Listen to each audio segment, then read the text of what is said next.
अस्सलाम वालेकुम स्टूडेंट। हमारा आज का टॉपिक सर्कुलर मोशन है। ये मैकेनिक्स के फर्स्ट चैप्टर वेक्टर्स में से है। इसमें हम देखेंगे हम वेक्टर की मदद से किस तरह से सर्कुलर मोशन को एक्सप्लेन कर सकते हैं। एक बॉडी है जो कि सर्कल में मूव कर रहा है जिसका रेडियस आर है।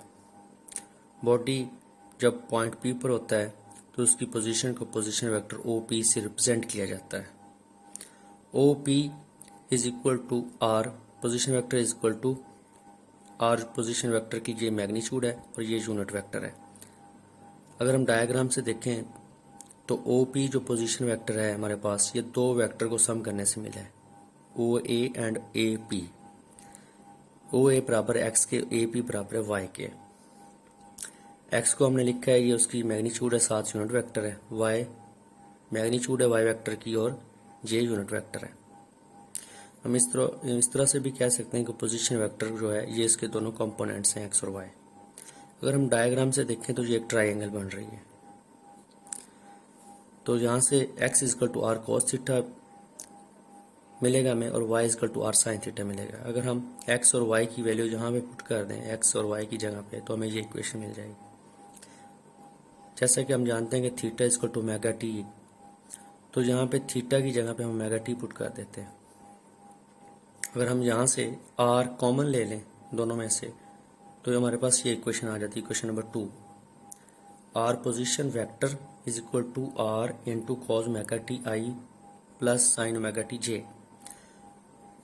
अगर हम अब कंपेयरिंग करें इक्वेशन नंबर 2 की इक्वेशन नंबर 1 के साथ, तो ये आर मैग्नीट्यूड है, ये भी आर मैग्नीट्यूड है। इस तरफ भी पोजीशन वेक्टर है, इस तरफ भी पोजीशन वेक्टर आर है। तो ये हमारे पास आर यूनिट वेक्टर बराबर आ जाएगा cos omega T I plus sine omega T j.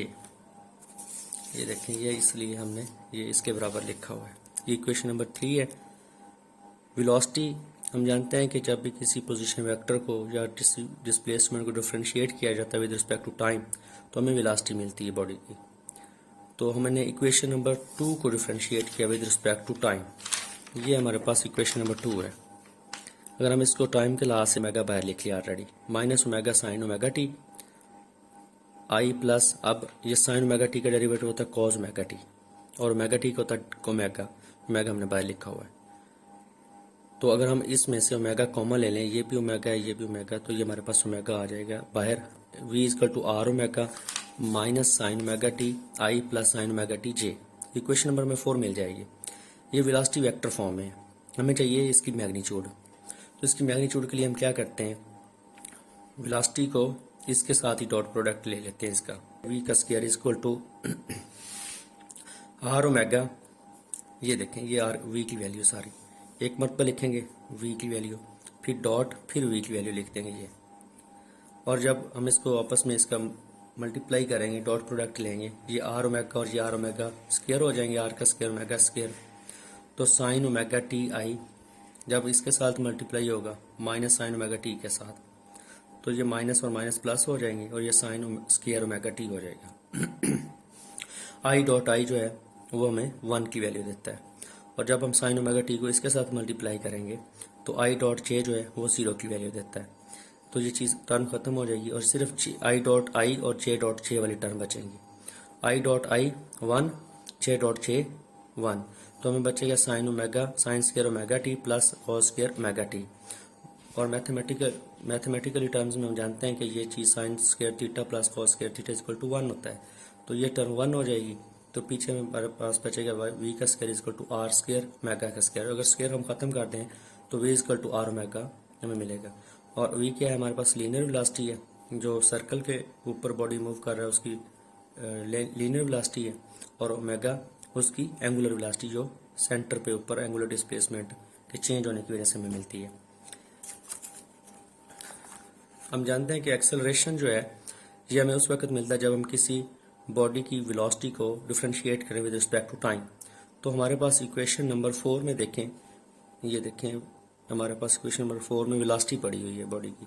अगर हम इसको डिफरेंशिएट करें विद रिस्पेक्ट टू टाइम तो हमारे पास एक्सेलरेशन आ जाएगा। तो इसको डिफरेंशिएट हम करते हैं, ये आर ओमेगा है इंटू साइन ओमेगा टी का डेरिवेटिव क्या आएगा कॉस ओमेगा टी, और ओमेगा टी का ओमेगा, ये हमने ओमेगा बाहर लिखा हुआ है, minus omega cos omega T I, और कॉस ओमेगा टी का डेरिवेटिव होता है माइनस साइन ओमेगा टी। और ओमेगा टी का ओमेगा, जब मैंने ओमेगा बाहर लिखा हुआ है।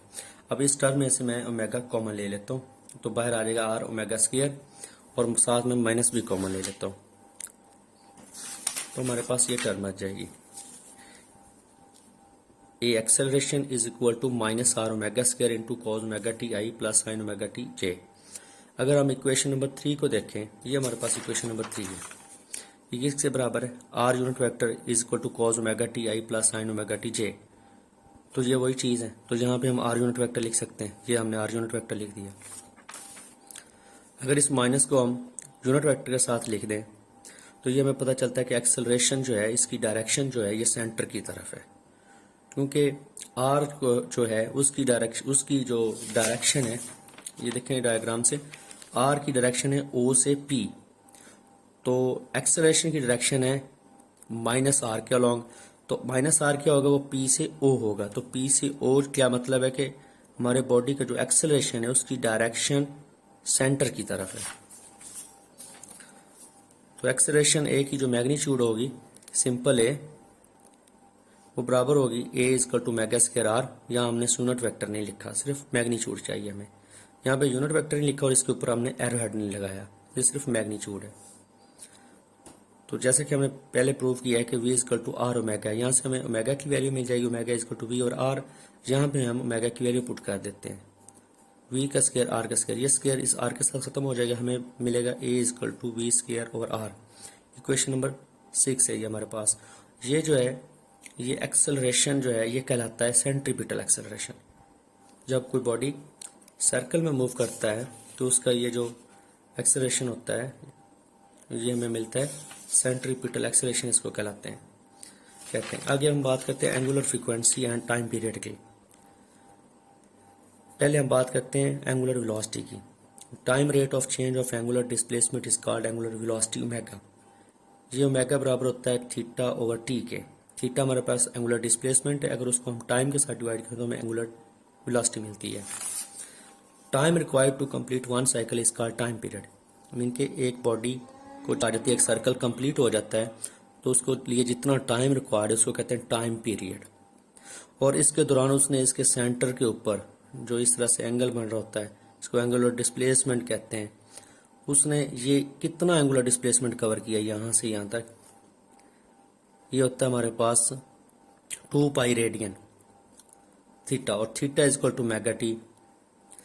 थीटा कितना कवर किया उसने, 2 पाई, यहाँ से लेकर यहाँ तक 2 पाई, और ओमेगा और ये टी टाइम कितना था जो एक साइकिल कंप्लीट करने के लिए लगा है, वो टाइम पीरियड उसको कहते हैं। और वो टी जो स्मॉल टी है उसको हम कैपिटल टी में लिखेंगे। यहाँ से हमें कैपिटल टी की वैल्यू मिल जाएगी, ओमेगा को इधर जाके डिवाइड जब हम करेंगे, 2 पाई ओवर ओमेगा। ये इक्वेशन नंबर हमारे पास 7 है।